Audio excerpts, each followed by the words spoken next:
Hey guys, it's Reagan, and today I'm going to be discussing what the title The Rise of Skywalker means. So basically guys, I've looked at all the interviews and all the new information that we got from Star Wars Celebration with the old information we have from The Force Awakens, The Last Jedi, and basically just noticing trends in the sequel trilogy and also the Skywalker saga as a whole. And I basically deduced what the Rise of Skywalker means, and I'm going to be discussing it. But before I get started, I just want to say thank you to all my new subscribers. It really means a lot to me when you guys subscribe, and it just warms my heart. So thank you so much for subscribing.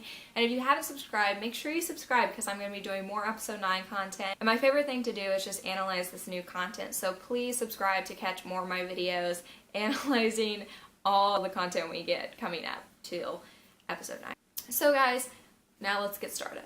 So for me, what I ultimately think the Rise of Skywalker means is obviously the redemption of Kylo Ren. And some people may say that Kylo Ren already had his chance of redemption in the end of The Last Jedi, but I still think that Lucasfilm is leading on that Kylo Ren will still be redeemed. When you look at it, the title, The Rise of Skywalker, it obviously has Skywalker in the title. But you're like, let's look at all the Skywalkers we have left. So we have Leia and Kylo Ren. So Leia is most likely gonna die in this movie based on the fact that there is not that much footage from Carrie Fisher in the deleted scenes. Like, they already have started repurposing it. You can see in the teaser how you have Leia hugging Rey, and that is a repurposed scene from The Force Awakens after Han dies, so you can already see how they're kind of doing it then. And so the thing is that basically she's not going to make it through this movie. And then you also have an interview with ING where Oscar Isaac says that the Resistance is hurting a lot because they really don't have leadership with Leia gone, and he references that Leia is gone. So that's the thing, guys, she's most likely going to die, and I will mention her death again later on. So basically that only leaves Kylo Ren. And what I find fascinating is that when Daisy Ridley was asked about this, he's like, it's reference to Kylo Ren, Ben Solo, right? And she's like, you're the first person to say this with this MTV interview, and I'll insert this clip here because I think it's very entertaining. The Rise of Skywalker, that's obviously not you. It's got to be Ben Solo. It's still Ben Solo. That's the only Skywalker we know. So you're the first person that said that. He is a Skywalker. So, yes. I guess he's just rising. He just keeps rising. He just keeps rising with his top on. Look at that clip. You can watch that and be like, I just love how cheeky Daisy Ridley is, and it just kind of shows, I don't understand, why a lot of people aren't really on board with this. I don't know. It's kind of interesting. I don't understand why a lot of people, here on YouTube are still kind of Kylo Ren is done for. He's evil, blah, blah, blah.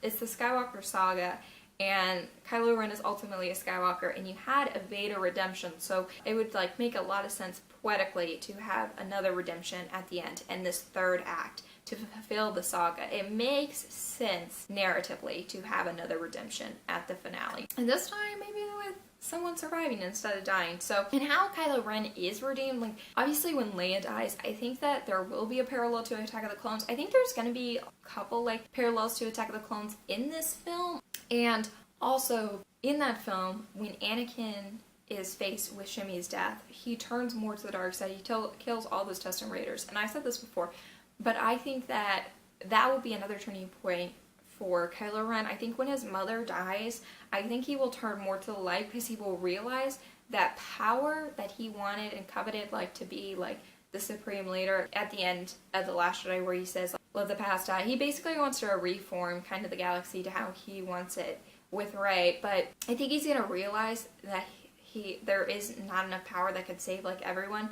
So, and that's what tempted Anakin to the dark side with Palpatine. He said, you need power to save Padme, but Kylo Ren is going to learn that power cannot save his loved ones, so that's kind of a ploy, that's another reason why he won't go under Palpatine's influence in this film. And the way Palpatine could survive, there's many theories. We obviously see a little bit of the broken Death Star, so he could kind of take a haunting in the Death Star, basically, Sith can be attached to objects after they die, so he could be, kind of haunting the Death Star. And also, I think that Kylo Ren could have sent his Knights off. That's why the Knights of Ren have been missing, because he could have sent his Knights of Ren off to look at this disturbance in the Force. We've seen this a lot before, where you would send people off to investigate. And so his Knights of Ren could be ultimately kind of manipulated by Palpatine a little bit, and that's why in the teaser trailer, Kylo Ren was fighting his own Knights of Ren because they're on Palpatine's side, which would be fascinating, but I'm just kind of saying with that. So I think that, like, he won't necessarily be influenced by Palpatine. I think that Palpatine will push him more into the light side because Kylo Ren has already defeated Snoke. He's defeated his master. And basically, we've seen how Snoke has influenced Kylo since, like, the womb, really. In the Aftermath series, Leia talks about a darkness, like, feeling her and the child. So we've seen that since, like, the womb, where Snoke has had an influence on Kylo, and throughout his, like, childhood, really, because, like, his parents weren't, like, always there. I read recently kind of, well, I didn't read all of The Last Shot, because I just couldn't really get through it, because narratively, I didn't like how it wasn't chronological, and it was slightly hard to follow. It just took a lot of concentration that I don't really have time for right now, because I'm about to go into finals and a bunch of stuff. So I read most of the Ben Solo stuff in it, and basically, like, every 5 pages, like, I read, like, half the book. Han Solo, like, literally is like, I don't know how to be a dad. Like, I never expect to be a dad. Like, he literally talks about how he's failing as a parent, like, every 5 pages, which is, like, a little much, okay? Like, it's a little crazy how much he talks about it. And then, like, at one point, Leia leaves Ben Solo with a droid that's completely incapable of trial care just to, like, babysit, and the droid almost kills Ben. Just kind of crazy. So, like, there's, like, some parenting mistakes that, like, Lucasfilm keeps bringing up. They keep, like, drumming up sympathy for him. Obviously, in The Last Jedi, like, you created Kylo Ren when Luke almost killed Ben Solo because he saw the darkness. So, like, there's a lot of drummed up sympathy also.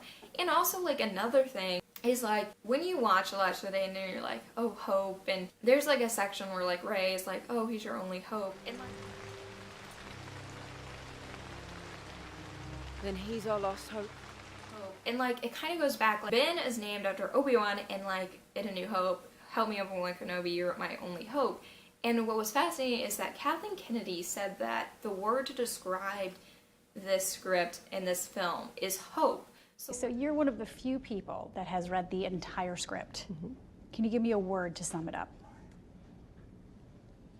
Hope.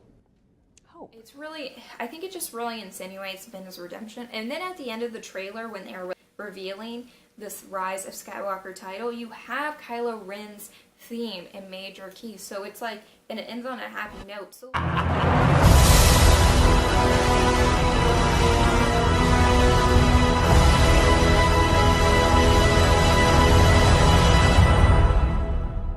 So, like, it really just seems like they're having a lot of, like, evidence. And I know, like, you could say, oh, you're reading too much into it. But it just seems like there's a lot of evidence that shows that Lucasfilm is going in the direction of Kylo Ren being redeemed. And I do think that there might be a point where I'll discuss this in my next Star Wars video, where I discuss Reylo in the Rise of Skywalker teaser.